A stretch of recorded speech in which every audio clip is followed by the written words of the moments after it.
কারণ আমাদের খেলা কিন্তু শেষ, খেলা শেষ হওয়ার পরে কেন এই টাইপের লিগ্যাল নোটিশ দিবে, এটা আসলে চিন্তার বিষয়। আই থিঙ্ক সে ভাইরাল হওয়ার জন্যই আসছে, কারণ এখানে করছে খেলাটা দেখিয়েছে, তখন কিন্তু আমরা সবাই জার্সি পরেই খেলেছি, রাইট?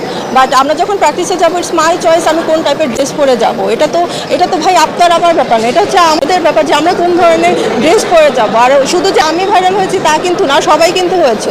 সো এটা আমি কি বলবো, এখানে হচ্ছে কিছু মোবাইল সাংবাদিকদের জন্য এরকম হয়েছে। হ্যালো বন্ধুরা, ভাইরাল চ্যানেলে আপনাদেরকে স্বাগতম। চ্যানেলটিতে নতুন হয়ে থাকলে অবশ্যই সাবস্ক্রাইব করতে ভুলবেন না। সেলিব্রিটি ক্রিকেট চ্যাম্পিয়ন্স ট্রফি 2025 ঘিরে বিতর্ক যেন থামছেই না। এই আয়োজনে অশ্লীলতা ছড়ানোর অভিযোগ এনে সুপ্রিম কোর্টের আইনজীবী মোহাম্মদ জাকির হোসেন লিগেল নোটিশ পাঠিয়েছে 6 জন মডেল, অভিনেত্রী ও 3 নির্মাতার বিরুদ্ধে। অভিযোগের তালিকায় রয়েছেন মারিয়া মিম, সিনথিয়া ইয়াসমিন, কেয়া পায়েল, মারুফা আক্তার জামান, শাম্মী ইসলাম নীলা এবং আলিশা। তবে এই অভিযোগকে ভিত্তিহীন এবং উদ্দেশ্য প্রণোদিত দাবি করে ক্ষোভ প্রকাশ করেছেন মডেল অভিনেত্রী মারিয়া মিম। পাল্টা অভিযোগ করে তিনি জানান, ওই আইনজীবী ভাইরাল হতেই এমন কাজ করেছেন, তাই তার বিরুদ্ধে মানহানির মামলা করবেন মিম। মিম বলেন, প্র্যাকটিসে আমি কি পরে যাব সেটা তো আমার চয়েস।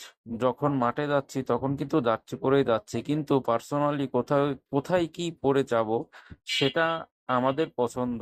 এখানে অশ্লীলতা ছড়ানোর কি আছে? তিনি আরো বলেন, আমাদের কোনো দোষ নাই। মামলা করলে গণমাধ্যমের বিরুদ্ধে করুন, আমাদের বিরুদ্ধে কেন? খেলা চলাকালীন আমাকে যা প্রশ্ন করা হয়েছে তাই বলেছি।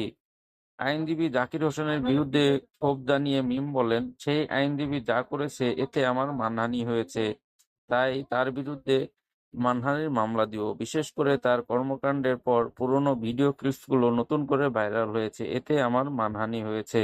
তিনি আরো যোগ করেন, অবশ্যই আমি মানহানির মামলা করব, কারণ অশ্লীলতা বলে যে ভিডিওগুলো ছড়িয়েছে সেগুলো ম্যাচ শুরুর আগের মুহূর্তের ভিডিও, যেগুলো কেউ মোবাইলে ধারণ করে ছড়িয়েছে। কিন্তু আইনজীবী যেভাবে কথাগুলো বলেছেন সেভাবে আমার মানহানি হয়েছে।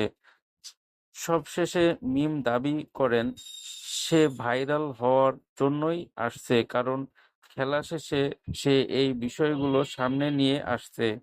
আমার মনে হয় তার আসলে কাজ নেই, সে কারণে এমনটা করেছে। এই ঘটনায় বিনোদন অঙ্গন থেকে শুরু করে সামাজিক গণমাধ্যমে ব্যাপক আলোচনা তৈরি হয়েছে। ভিডিওটি ভালো লাগলে শেয়ার করতে ভুলবেন না। ধন্যবাদ।